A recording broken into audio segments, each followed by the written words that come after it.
We're good to go. So as Tara's mentioning, I am Kari Hedin. I'm the community conservationist for Lake County SWCD, and we work with Eric Thompson at MSA, Jason DiPiazza at the County Highway, and other staff to put together this wonderful plan. And as you came in, you probably saw the maps I put out on tables. Feel free to look at them after we've talked. We'll stay here and answer questions, and feel free if you want to pinpoint things on the map or have more information that you want to share. That's what this is all about. And so then the other thing I wanted to add was this is kind of showcasing the plan, and then plan, like the final draft will be written at the end of the month. And then once that's available at our office, we'll post it on our website, and we can let the rec center know and other folks in Knife River. You can go and look at it online. If you need a paper copy, you can come to our office. We can print one off for you. And then we'll have time to review it and make comments and make sure that everyone in the community gets to take a look at it. So just so you know, everything that you see here today will be available for further review, questions and comments and all of that. So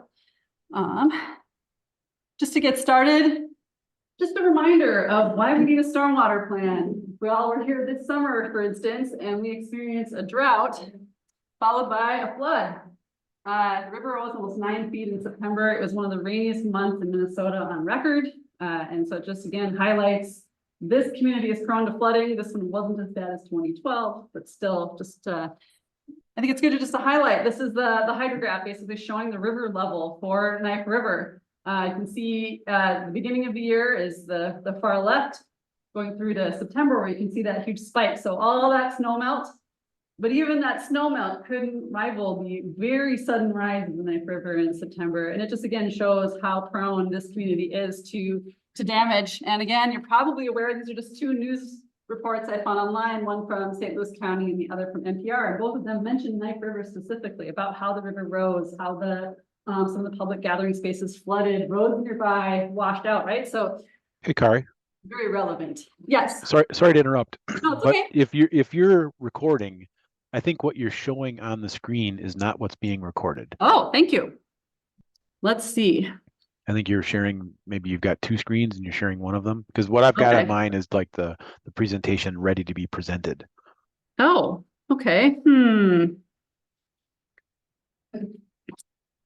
Just trying to think what I would do. So maybe, yes. I was going to say, okay, I'm going to stop sharing for a second. Sorry, all. Or what if I do? It's weird that you have it there, but yeah, I guess screen. This one instead. Let's try either screen one or screen two. And is this what you're presenting? Oh yeah, let's try this one. Thanks, Eric, for the heads up. Does that change anything? I don't know that it did. Let's try. Yes, now it's working. Oh shoot! And of course, then I just hit stop share. Let's try this again. There's just a fraction of a delay because of the web. Okay. How about there you that? go. Well, now you're in the presenter mode, so it looks a little bit different.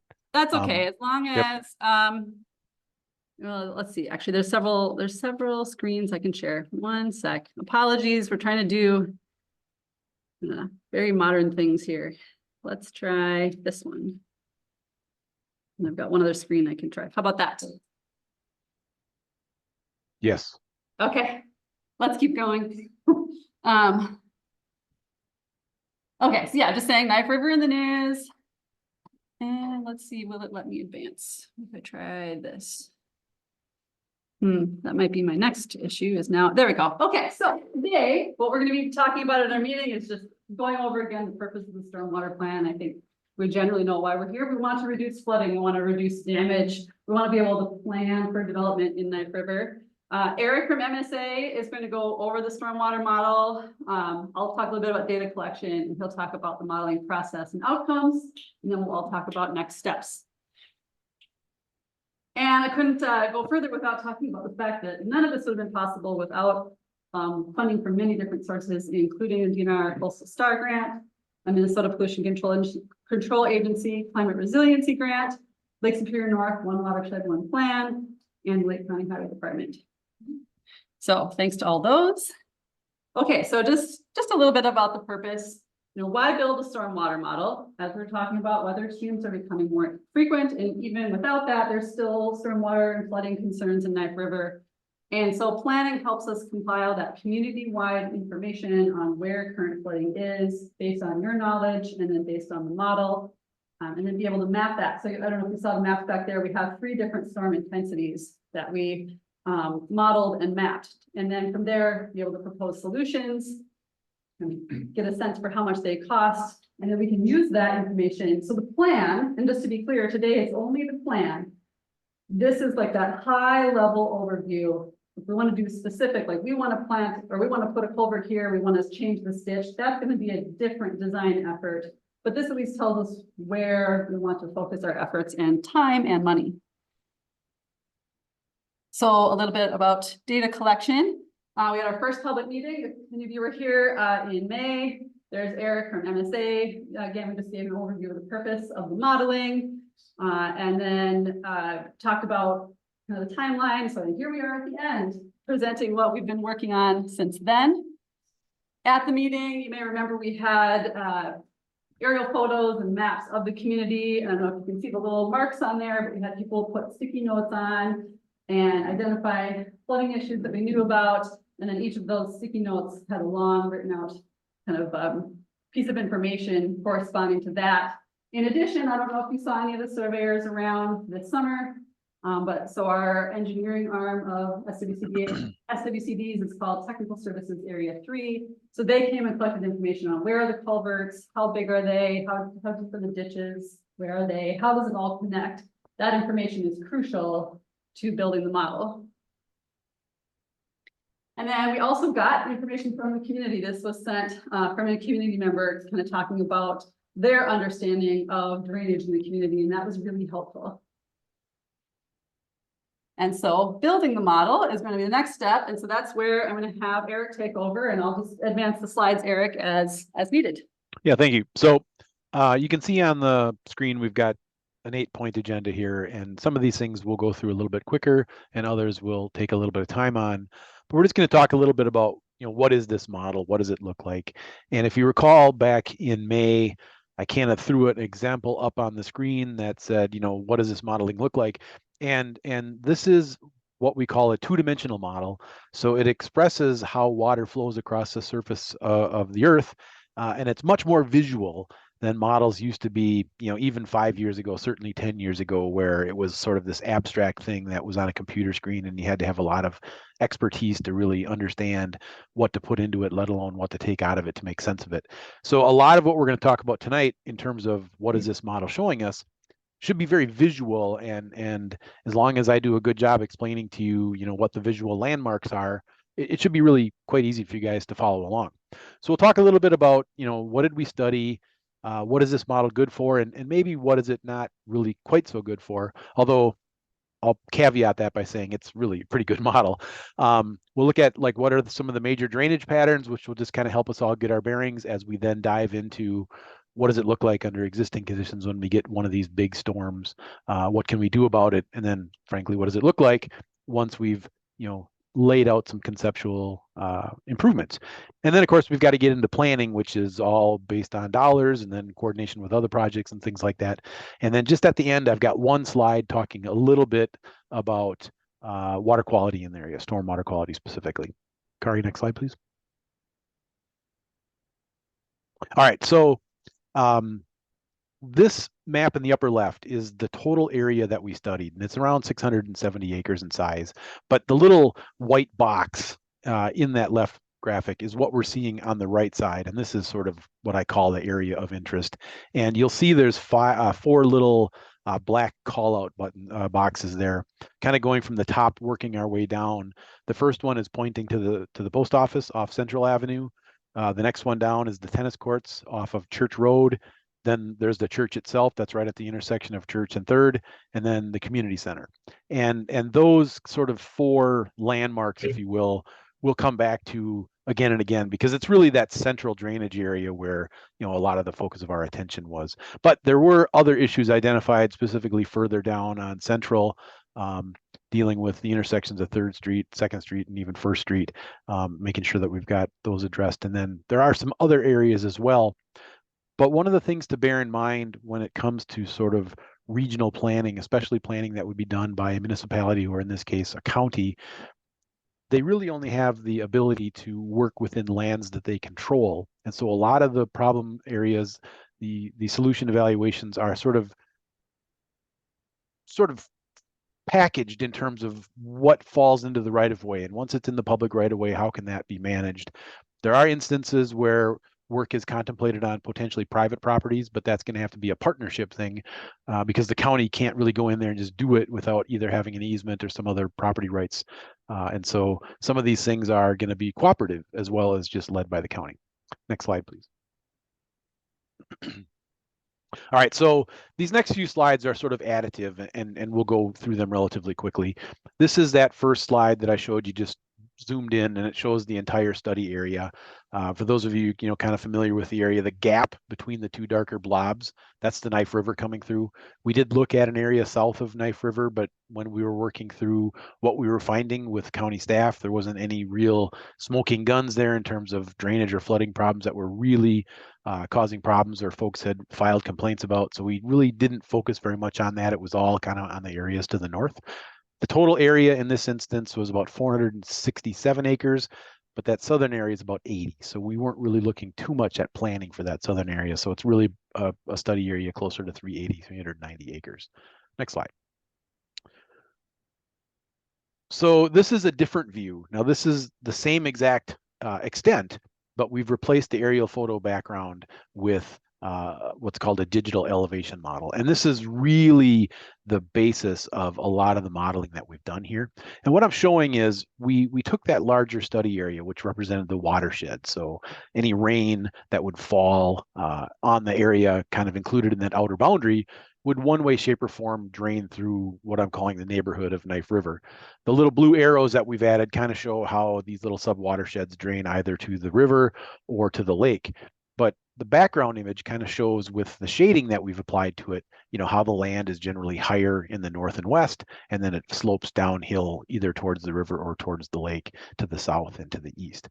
Each of these little subdivisions are areas where we've done calculations to figure out, well, how much water collects at this one location, and then how does it move through the system? And that's what we use the model for. So in total, we divided that 467 acres into 69 sub-watersheds, some of which were quite large, namely those that were on the west side or the north side of 61, however you think of that, and then some that were much, much smaller, where we were interested in really figuring out how does the water flow through some of these sensitive areas. So you can see the aggregation of those sub-watersheds is much tighter down around Church Road and Central Avenue and things like that. Next slide. So we took all of those sub-watersheds and we tried to figure out what do we have in terms of sources that would generate runoff. And so this map is a collage of land uses, namely forest or open space and impervious area. So you can see there's a lot of roads there, things affiliated with Highway 61, all the different roads. And we figured out, how much runoff is caused by this type of land use. And the next slide will show the soils.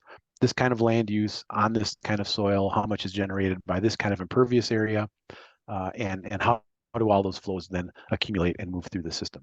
So in total here, of that 467 acres, there's 43 acres of pavement or roof, something that's impervious that prevents water from getting into the soil, that it doesn't allow infiltration.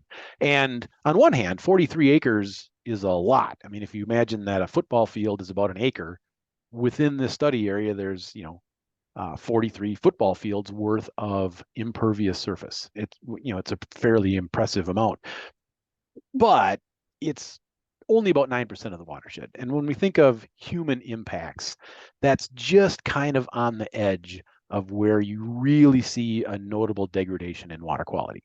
Now we know that the Knife River is impaired for various reasons.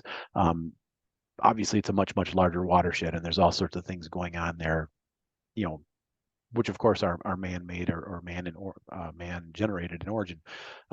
But in terms of like where you start seeing a distinct drop-off in terms of the water quality due to urbanization, changes in runoff rates and changes in pollutant loads, when you get to that 10% mark is when you really start seeing a difference. So you're kind of right at the knee of the curve.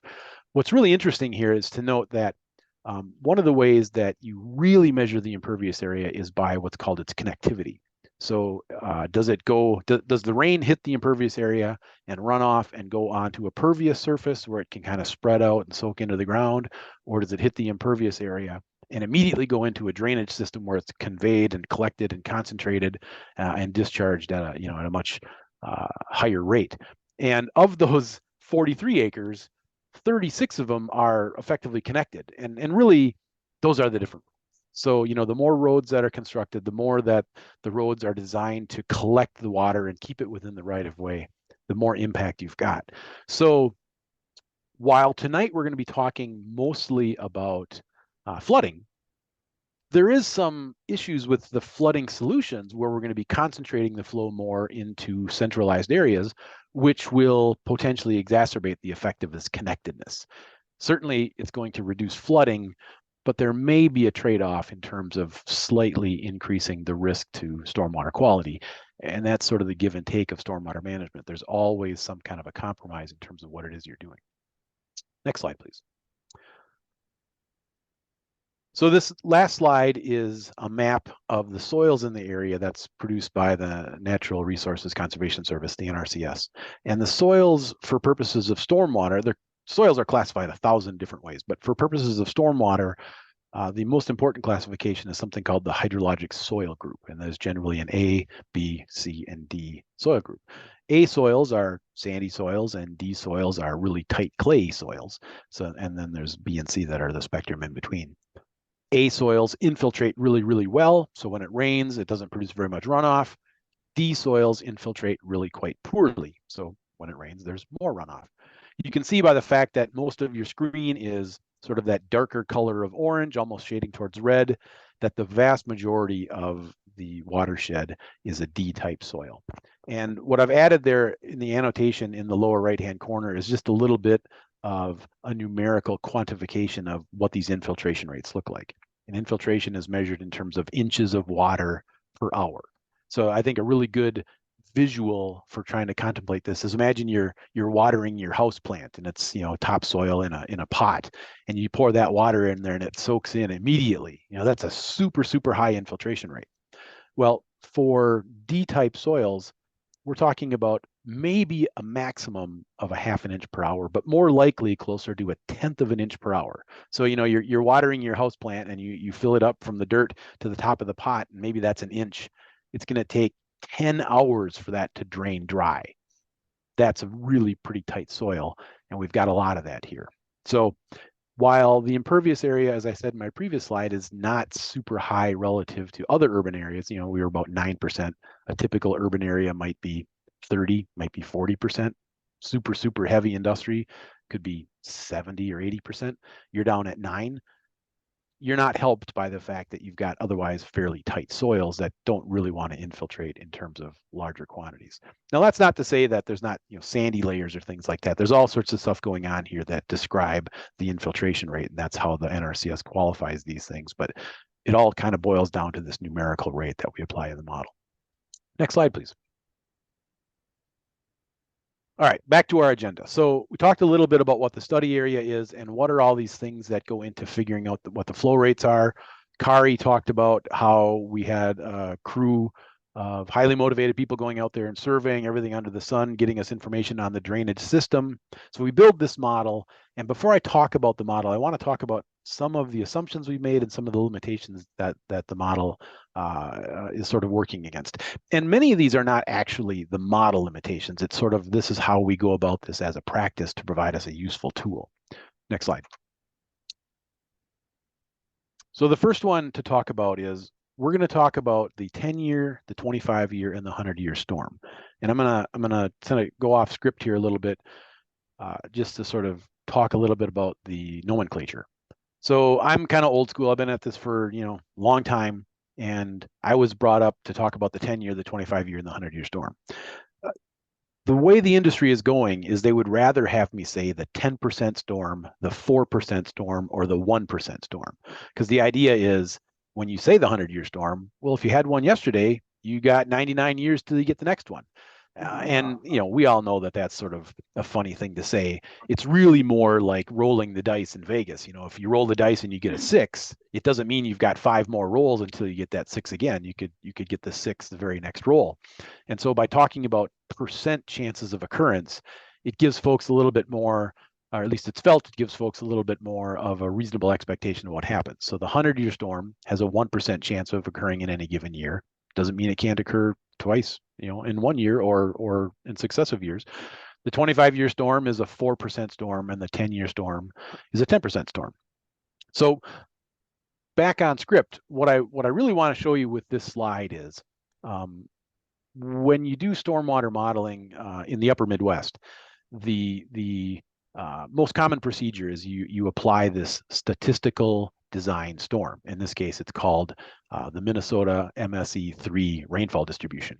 And what it is a bunch of scientists studied how rain falls on average over a 5-minute period, and then over a 10-minute period, and over a 20-minute period, and over an hour, and over 3 hours. And they do this analysis and they say, based upon the duration of rainfall and the intensity of rain that occurs for storms that are of those selected rainfall lengths, they say, what if all this happened at once? What if we had a 5-minute storm and a 10-minute storm and a 20-minute storm and an hour-long storm? And they kind of squeeze them all together and they stack them in so they get this sort of worst case scenario.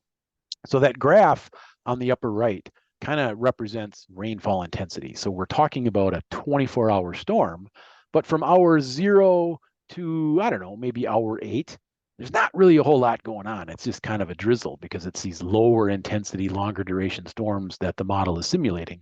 And then all of a sudden we get into these shorter, higher intensity storms, and the intensity zooms way up, and then it quickly drops off. So while I'm talking about a 24-hour storm, really all of the action is occurring within like 2 hours or 3 hours or maybe 4 hours, depending on how you look at it. So the 10-year storm or the 10% storm is 3.59 inches in 24 hours, but fully half of that falls in a 2-hour period, and 73% of it falls within 3. So it's really much worse than 3.59 inches distributed evenly over the course of an entire day. It's 1.5 or 1.8 inches delivered in 2 hours, and then another inch or so delivered in the next 2 hours. So it's all jammed in the middle. So these are pretty intense storms. And so, it's one thing for the weather person on the news to say, oh, we got 3.5 inches yesterday. Well, sure, but how quickly did that rain fall? If it was really intense, maybe we're approaching the kind of events that the model is going to show us. Next slide. Okay, so another assumption that we have to make is that the system works. These photos are actual culverts from the survey that the field crew took for this project. So you can see that the one on the left is pretty full of sediment. The one in the middle is crushed on the end. And the one on the right has actually been blown out. So there's ability for water to flow around that culvert. So in the instance of the first 2 cases, the system wouldn't be able to pass flow like the culvert might be represented if it was clean. On the other hand, the photo on the right might show the culvert to be able to pass a lot more flow because it's not necessarily going through only the culvert, it's going around the culvert. So when we do these models, we're sort of forced to assume that everything is in good maintained condition, it's all operating perfectly, because if we assume that, for instance, this culvert is partly plugged and that one is partly crushed, first of all, it's really hard to quantify hydraulically what does that mean in terms of the capacity of that actual structure. But secondly, it sort of changes with time, right? I mean, it's going to get into worse condition and worse condition and worse condition. And in reality, if there's flooding going on because a culvert is plugged, well, what do you need a computer model for, right? We want to know how the system works, if it's properly maintained, if everything's working right, because then we can go in there and recommend replacing that culvert. Maintenance is something that's just assumed to occur, keeping everything up to its design capacity all the time, and in which case evaluating it, assuming it was designed properly to begin with, is sort of a wasted effort. So one of the assumptions of this model is that everything is working as planned. So when the surveyors went out there and surveyed that culvert on the left, they poked their survey rod down into the dirt to reach the bottom of that pipe, and that pipe is modeled at that elevation, assuming it's clean. Next slide, please. All right. Now this is sort of a paradigm shift. This two-dimensional modeling, on one hand, we have these watersheds that we evaluate, and we say there's a certain ability for that watershed to generate runoff, and it's going to create so much flow for a certain rainstorm.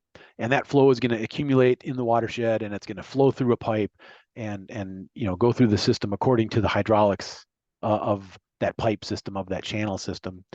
But in two-dimensional modeling, we use the earth surface in addition to all of these different pipes.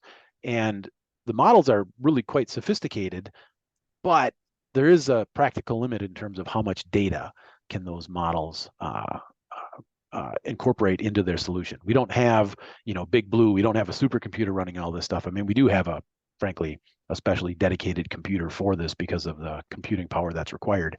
But it's not like, NASA or MIT or something like that. It's a sort of a mere mortal computer. The thing to bear in mind is we have this wonderful digital elevation model, this LiDAR data that the county collected.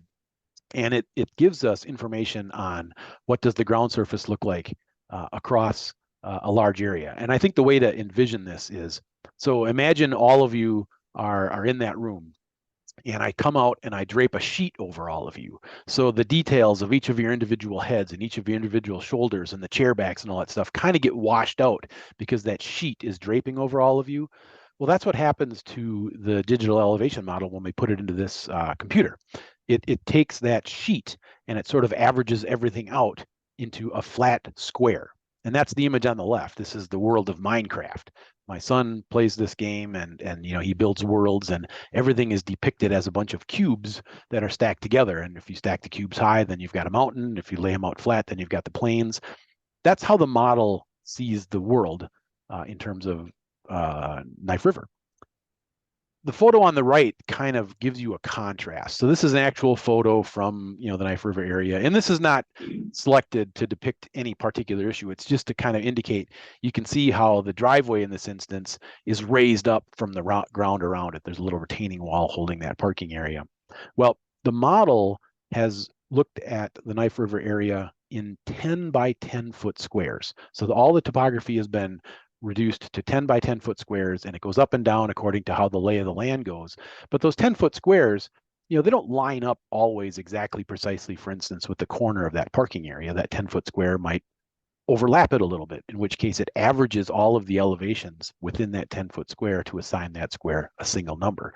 And so what happens is you're going to see water moving across the watershed, and it's going to get a little bit averaged out. So it's going to go a little bit this way because the model averaged out the elevations on that square a certain way. It's going to go a little bit this way because of same action going on in a nearby square.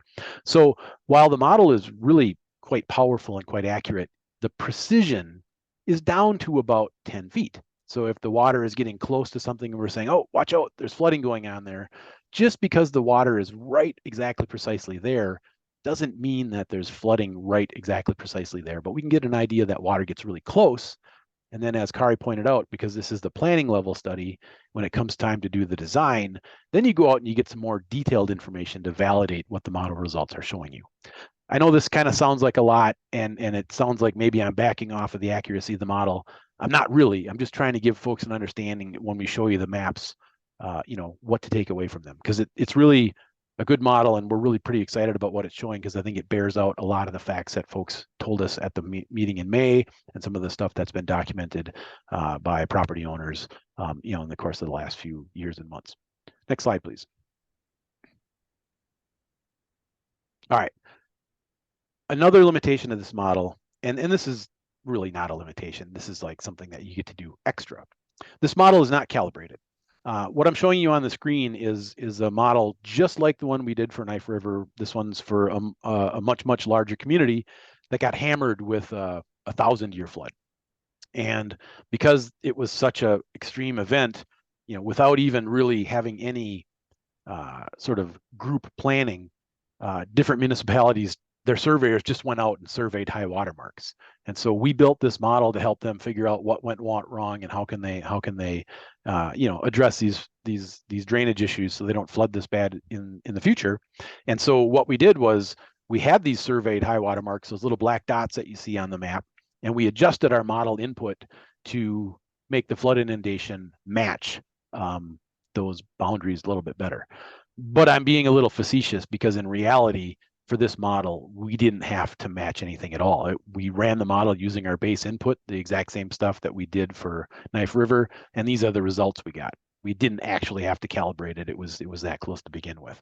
So calibration is always nice, and it certainly adds a degree of confidence to your results. But modeling has become so sophisticated these days that it's not always necessary. Now, that's not to say that things couldn't be better, because you could see in some instances that the dots aren't exactly precisely right on the boundary, and calibration efforts could potentially fix that or make that better.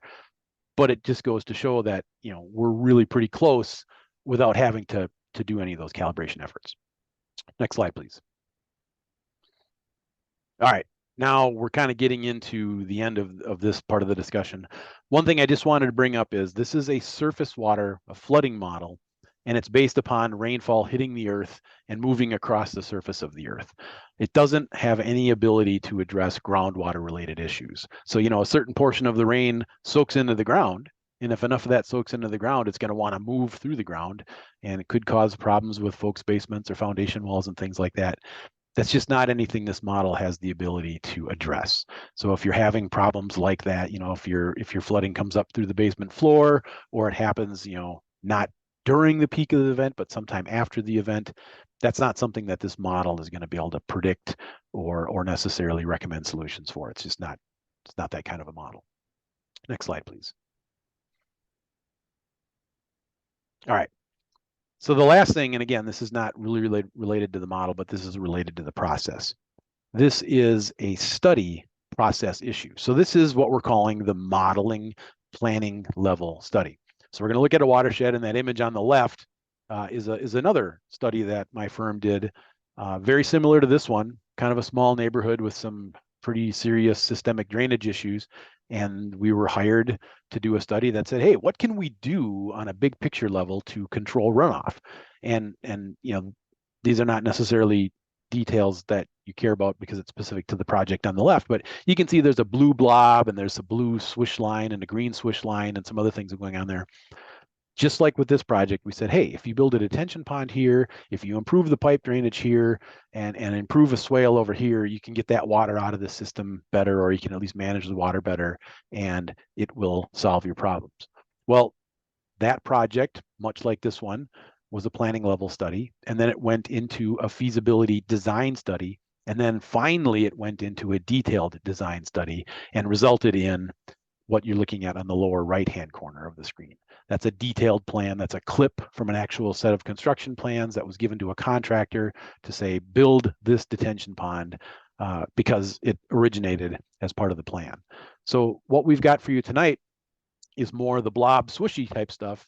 And as Jason and other folks at the county plan out future projects, roadway projects or other projects that would just be in the county's capital improvement program, if they have a drainage component, they can factor in the findings of this study, add them to those projects, do some additional design, and then put them out for a contractor to bid. Next slide. All right, so that's the end of that section. Going to show you an image here, and if Kari wants to risk the recording, we can show you a little map of what the model output looks like, actual real-time solution, and then we'll get into what is all this modeling stuff telling us. So next slide first, and then we'll go to the video. Okay, whoops, sorry. Of course, I was already trying to go to the video. 1 second. Let's see. There.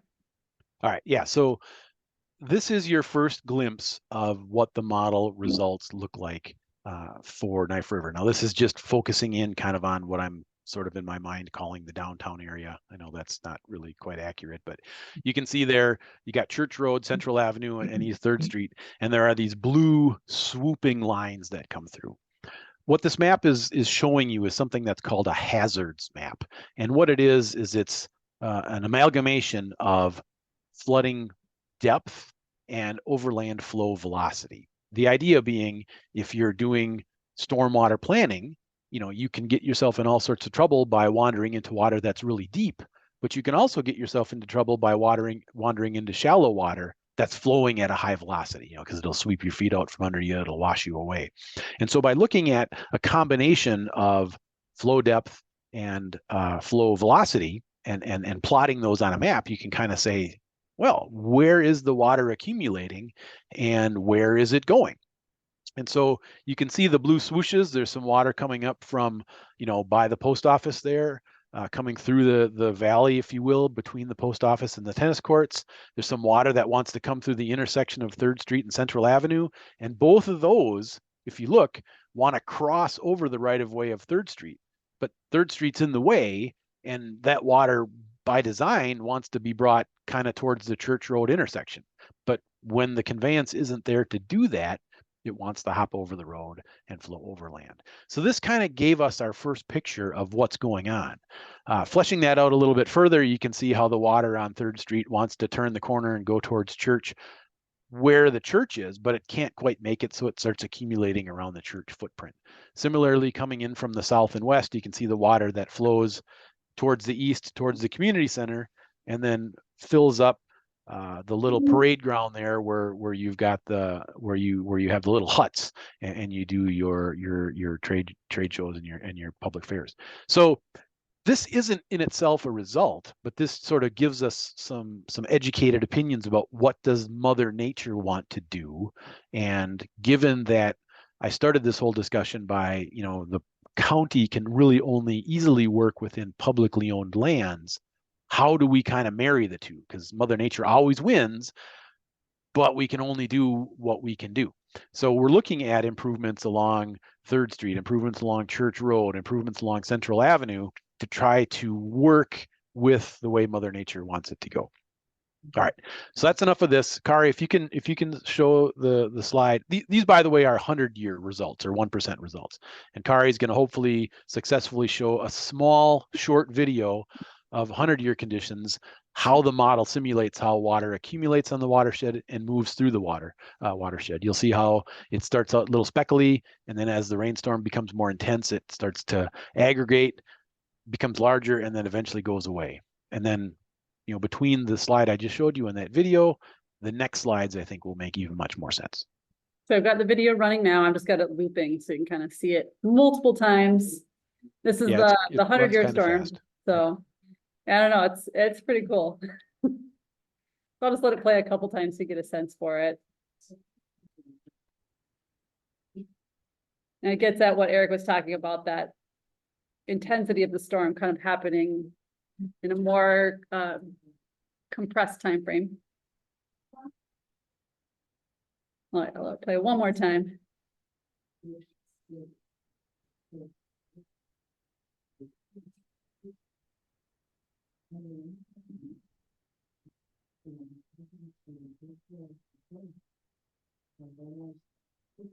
Okay. All right. So now you can go back to the presentation, and the next slide is just a recap of our agenda. So you go to the slide after that that says existing 10-year peak inundation extents. Okay, hold on a second.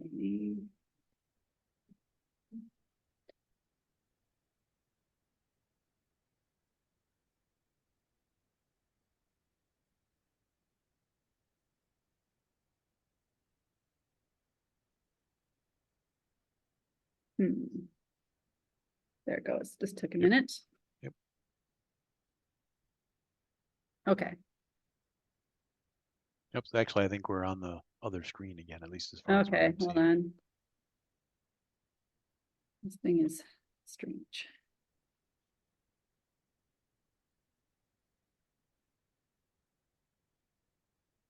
Will you take a question on the video now? There we Eric, go. do you want a question on the video? Sure. So there's a big chunk of missing information, right? It flows and then the blue movement stops. Like in the area that apparently wasn't studied. Where is that water going? Did you hear the question, or I can? So I think I understand the question. So the study area limits, if you remember my very first map, it sort of, in some cases, doesn't go all the way to the river or doesn't go all the way to the lake. What we did was we introduced what's called a boundary condition there, where we allow the water to leave the system, right? So if we look at Church Road on this map that Kari's showing us, you'll see how there's that thick red line. In the model, there is a culvert, kind of right by the community center there that lets the water go under Church Road. And then the map kind of shows nothing. And we've got those blue swoopy lines in there.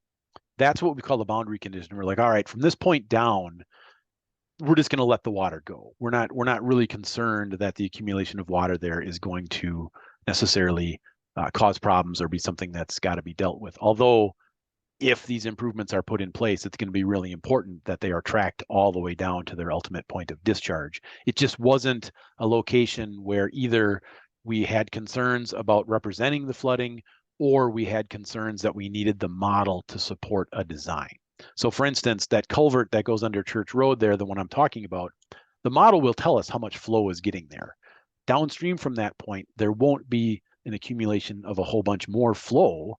And so say we turn this model over to Jason and his engineers, or he designs what's going to be done, whatever culvert he puts in will have so much capacity, and it'll be incumbent on them to make sure that the system they put in downstream can convey those same flows. There wasn't any value added to the modeling, at least as far as evaluating these solutions for those areas outside that boundary condition.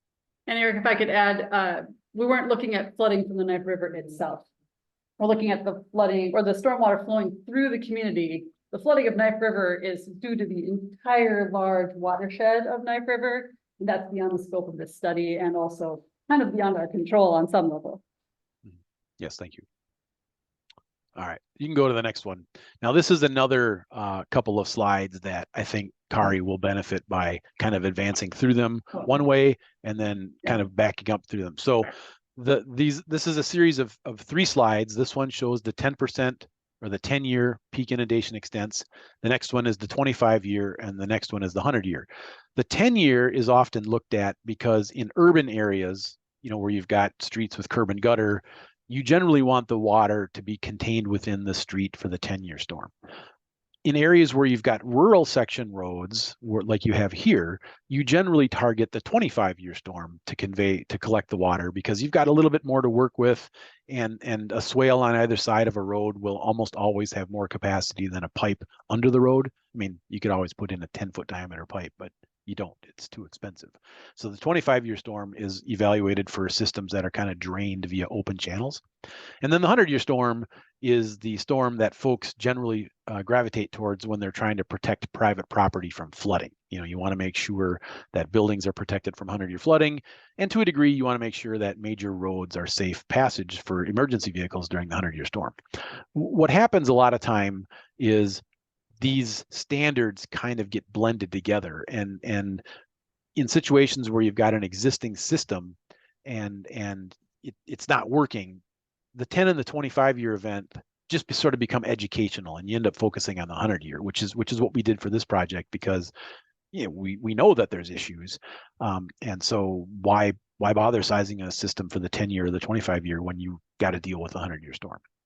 Now, what you're seeing here is different than what you saw in the video, because obviously this is a still image. It's not moving with time, but this is what they call an envelope of worst case maximums. So if you remember the video, the water kind of accumulated and flowed through the system. And so if you were focusing on just one little part, you'd see the water come up and you'd see the water go down. This is just an image of the water at its maximum location at all points. It's not to say that it's flooding exactly this way at the same time. It's just this is the worst that it gets at all times, added all together. Envelope of worst case maximums. So you're looking at the 100-year storm, the 1% storm right now. The different colors represent different depths of water. So at the downstream, at the bottom end, the blue end of the spectrum, we're showing water that's between 0.1 and 0.25 feet deep. So roughly 1 inch to 3 inches deep. As we get up into the, the more red spectrum, I don't think any actually show up here, but we've got a scale that goes as high as 5 feet. Down around the community center, you can see, you know, through the main area in the yard, water depths are getting to be about 1 foot deep. So not deep, but you know, when the water's in your house, it doesn't really matter how deep it is. Once it's in there, the damage is being done. So I don't know if you cycled through this a few times, but it's just kind of interesting to see how you go from the 10 to the 25 to the 100, and things kind of get progressively worse because, you know, obviously you've got more rain to deal with. All right, so we can go on. All right, so let's talk a little bit about our proposed solutions. Next slide, please. So this slide, there's a lot going on. The circled areas are kind of what we've grouped as problem areas. And that's a little bit of a misnomer. And frankly, since I created this slide, I haven't really come up with a better way to describe it. But what I sort of thought was, you know, if the county were contemplating an improvement project, what's shown in circles are sort of nice bite-sized pieces where an improvement could be done. And it would be a reasonably confined area for, and I'm gonna put a little asterisk by this, for a reasonable price. One of those slides coming up is gonna be, how much does all this cost? It's not cheap. So bear in mind, because it's not cheap, we divided it into 8 project areas. So kind of starting in the middle and then working our way down and out, we've got the post office area by East 4th Street and Central. And the thought is to increase the culvert capacity under Central, and then to somehow or other improve the drainage that goes between the post office and the tennis courts. That would be some type of a combination of a swale and a berm, so that the water that gets routed there is kept away from the post office, kept away from the tennis courts, and sort of directed towards West 3rd Street, you know, in a safe manner. Now, West 3rd Street has problems of its own because the model says under existing conditions, the road overtops and the water wants to come from the north to the south and flow through those yards, kind of in that major drainage pattern that we talked about with that very, very first slide before the video. So when we make the improvements to the area between the post office and the tennis courts, well, now we're getting that water there a little bit better. So the improvements required on 3rd Street are that much more. And so we're looking at improving the drainage swale on the north side of 3rd Street or the west side, however you think about it, along with improving the different culverts that provide driveway access to the tennis courts in this case, and bringing all that water towards the church. Well, everybody knows that the church is sort of a focus of drainage issues. And so that brings us to the 3rd problem area, which is improvements along Church Road. And it gets a little bit subtle, but you can see right at the intersection of West 3rd and Church, we're talking about removing the cross culvert that brings flows from the east side of Church to the west side and towards the church. What we're going to do instead is capture that in a much bigger, much longer pipe that runs it all the way down the length of Church Road to the south side of 2nd Street, and then gets it into the river more directly. That's sort of one aggregated problem area. The next one then is focusing on the community center. And there's actually 2 projects here. So if we go all the way to the west down Elger Smith Road, there's a bunch of accumulations of water there that come from 5th Street, that come from the northern, or rather the western extents of Church Road, and they kind of flow through those backyard areas. The whole point would be to capture that flow by having a diversionary berm that runs the flow towards a new 30-inch pipe where there's an existing much smaller pipe. Get that water off of the watershed, get it out of Elger Smith Road so that it doesn't want to flow overland on the north side of Elger Smith and towards the community center. Now, more local to the community center, you can see there's a little green squiggle. Make a drainage improvement there to collect the water, bring it around the north side of the community center and into the roadside ditch on the south side or the west side of Church Road, under the sidewalk that gives access to the community center where you're sitting right now, and then into culverts that take it under Church Road. What's there right now is a pretty big pipe. We would be doubling the size of it, making it 2 36-inch pipes. So to kind of harken back to some of the discussion I had earlier about what's outside the boundary condition, downstream of this location, which isn't included in what we've modeled, but we know the flows, we know what's going on there based upon what the model is telling us. From Church Road east to the river, we're going to need to have some conveyance system that's capable of carrying the equivalent flow of 3 36-inch pipes, so a 3-foot diameter pipe, one coming down Church Road, two going across Church Road. On the eastern side, we've got improvements running along East 2nd Street and improvements running along East 1st Street that bring flows towards Central Avenue. Then there's an improvement on the north side of Central Avenue, bringing it kind of south. And then there'll be an improvement along the western run of 1st Street, where those pipes that run sort of along the extension of 1st Street, I don't know if it's 1st Street itself or if it's just a improved driveway, but bringing those all the way along and down and into the Knife River. On the very far east, this is a project that the county would have to have a lot of cooperation with landowners. But when we're looking at the modeling, there's a cross culvert on the east end of 1st Street that brings a certain amount of water across the road and then dumps it into a private property where it flows through a channel that starts out kind of defined and then, according to the topography, sort of peters out. And that circle that's in the upper right-hand corner, we're looking at possibly improving the channel through there to keep the water sort of collected so it doesn't impact the properties on either side as it approaches Scenic Drive. The culverts along Scenic Drive and the culvert under Scenic Drive itself appear to be okay. It's just getting the water from the upper part of the watershed to the lower part of the watershed that doesn't work out so well. That project appears to be almost entirely on private property, almost entirely for the benefit of a few people. So it would be a little bit different than some of the other projects that are contemplated, within the right of way or within public property, but it was something that was identified as potentially beneficial. That's kind of the extent of what we looked at in terms of improvements. And you'll note that the improvements are really all geared towards drainage. A lot of times you can solve problems by putting in detention ponds and holding the water back. So you have a ability to collect a lot of water, but you have a restricted outlet, so it only can go out at a slow pace. But those require generally a fair amount of land, and there's some concern about what land is available and if it's available in a position that makes it useful for adding detention. And then some concerns about shallowness of bedrock and the ability to actually build one of these in a cost-effective manner kind of caused us to just sort of set that aside and say, well, maybe in a future phase when the design gets a little bit more fleshed out, that could be an option. So again, these are all kind of geared towards making the infrastructure larger, getting the water through the system in a much more safe manner. All right, next slide, please. And then the next one.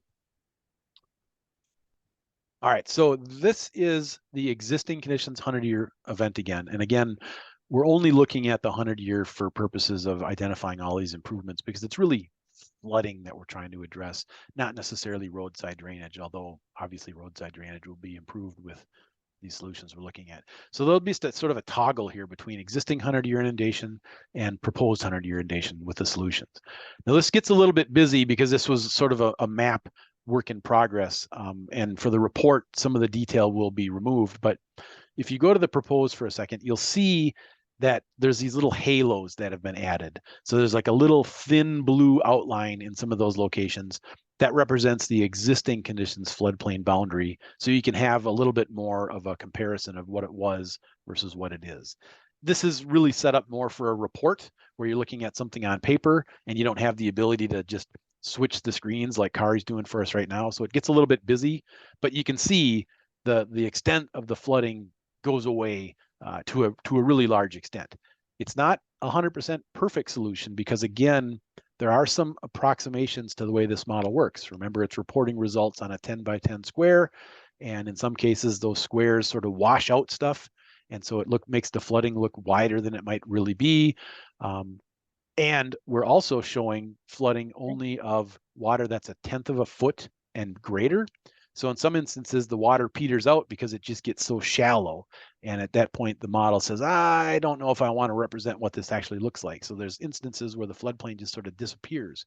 And those are, I think, instances of opportunities for potential future improvements once some of these other bigger picture items are taken care of.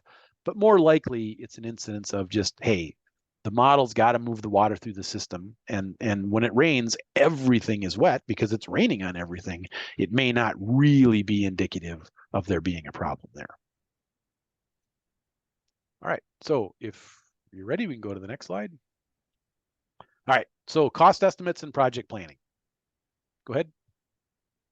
All right, so this is, you know, a working map. You can see we've got A through H. We have these 8 project areas. Depending upon, you know, how funding comes in, how they coordinate with other projects, the net cost on a planning level is about 1.5 million. I've actually refined this a little bit since we prepared this presentation. It's come down just a tiny bit. It's probably closer to 1.4 million. You know, but it's not $100. It's a lot of money.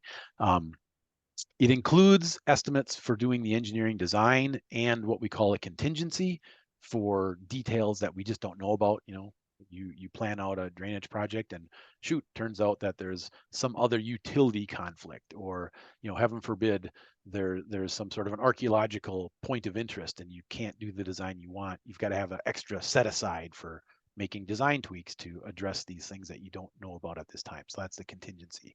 It's got about a 15% design contingency and about a 15% engineering contingency. So there's costs that are affiliated with things other than building the improvements, but suffice to say, it's pretty expensive undertaking from where we're looking at it right now. When it comes to building the projects, the general rule of thumb is you work from the downstream end up.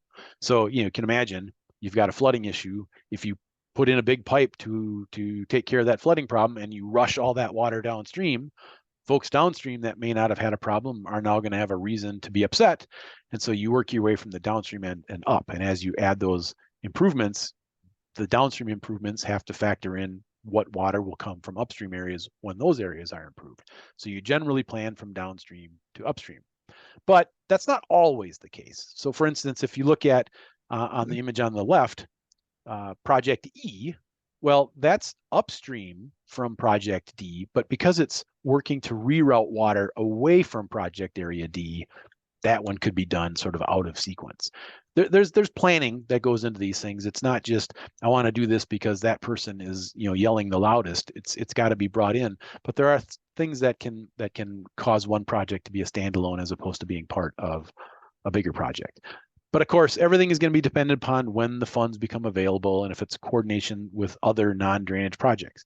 I think Jason at the beginning of this meeting indicated that there's some transportation issues in the area that need to be addressed. And if they're going to go and make improvements to the road, well, shoot, maybe we've got to elevate some of these drainage improvements to be done at the same time so they're not tearing up that same road twice, once to improve it for drainage, then to improve it for traffic, or traffic and then drainage. So we want to coordinate all that stuff. And as I mentioned, some of these projects are touching on private property, if not outright on private property, and there needs to be landowner cooperation. And as much as it seems logical that folks would want to come together and work for drainage improvements, you know, one of the things that drainage improvements often impact are trees. And people don't necessarily like to lose big mature trees. And if that's the only way to get something to go through, sometimes you can come to loggerheads in terms of, well, we're losing a tree, we're gaining drainage benefit, you know, where's the balance of that? So it's not always just cut and dried. Next slide, please. All right, we're getting very near the end. I've got one more slide. Next slide. I did want to talk just a little bit about stormwater quality, and I kind of jammed it on one slide because I figured by the time we got to this point in the presentation, you'd be sick of me talking, and I should just put it all in one slide and we can just sort of pull the Band-Aid off really quick. When we start talking about urbanization and urban development, and this kind of goes back to what I was talking about with that 9% of the watershed being impervious, we start thinking about stormwater quality. And when humans get in there and start paving and changing the landscape, the conditions for runoff change. And because, you know, we're putting in these drainage systems which are intended to get water through the watershed quicker, they also tend to bring pollutants along with them quicker, right? It's a pretty good rule of thumb that when you build a road and you put drainage facilities into that road, you want those drainage facilities to flush themselves out. You know, we know that in some cases culverts are full of sediment, and that's not a desirable situation. But the intent would be that enough velocity would flow through them that the sediment that would otherwise accumulate gets swept through. Well, that sediment represents a kind of a pollution, and in stormwater worlds we call that total suspended solids. So when the water flows through the system, the particulates that are in that water, those are the total suspended solids, and they're a metric for water quality. In the Knife River area, in the larger study area, if we were to sort of go back in time and wipe out all of the human activity, all of the human development, there would still be a pollutant load because there's trees and grass and those things, drop leaves and they drop pollen and that stuff, portion of it which runs off. The native landscape is about 80 pounds of sediment per acre, delivering that to the lake and to the river every year. Now that's something you should take with a real grain of salt, because these water quality models in particular have huge error bars, because the weather patterns change year to year. We get these seasonal differences, and you just have lots and lots of fluctuation. But on average, about 80 pounds of sediment per year. Now that's to be compared to like a typical upper Midwest, upper Minnesota urban load of about 234 pounds per acre. So if you went down to Duluth and you were, comparing Knife River to Duluth stormwater, your stormwater loads are going to be less than that because you're not quite so high. You guys under existing conditions are about half of that, 234 versus 139. Now, why do I bring this all up?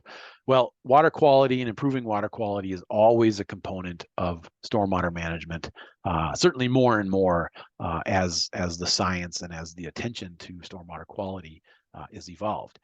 And one way that's really, really effective at treating stormwater is through the construction of roadside swales. And so a lot of what we're talking about here in terms of the drainage improvement is to increase the size of the swale, increase the effectiveness of the swale by making them wider, making them deeper. Now, unfortunately, because the number of swales that we've got, and because of the lay of the land through the watershed, you really only get one effective swale on the upland side of the upslope side of the roads. There's something called a swale density. So what length of swale do we have per watershed area? And it's just not high through here. But if we make all of the improvements that were laid out in the prior slide, we are going to see a very, very slight improvement in water quality, despite the fact that it's going to be better at getting water through the system. The swales being wider, the vegetation condition being better, it's going to be able to filter those particles and potentially be able to infiltrate those particles better. So you'll see a slight improvement. Right now, the swales function to reduce pollutants by about 5%. It's going to get up to about 7.5%. It's certainly nothing to write home about, but hey, it's better than it getting worse. Most time drainage improvement projects make things worse. So at least you're, holding slightly better than normal. That takes me to the end of the presentation. I know that Kari has a whole bunch of maps and things that are out there that folks will have a chance to look at, many of which are similar to what I showed you on the screen, but many of which are providing additional detail, especially the comparison maps that give you an overview of existing on top, proposed in the middle, and then something called a subtraction at the bottom, which shows where the net benefit comes from. Folks will want to take a look at those. I see Kari's put the contact information up here, and of course I can stick around for a little while and answer any questions.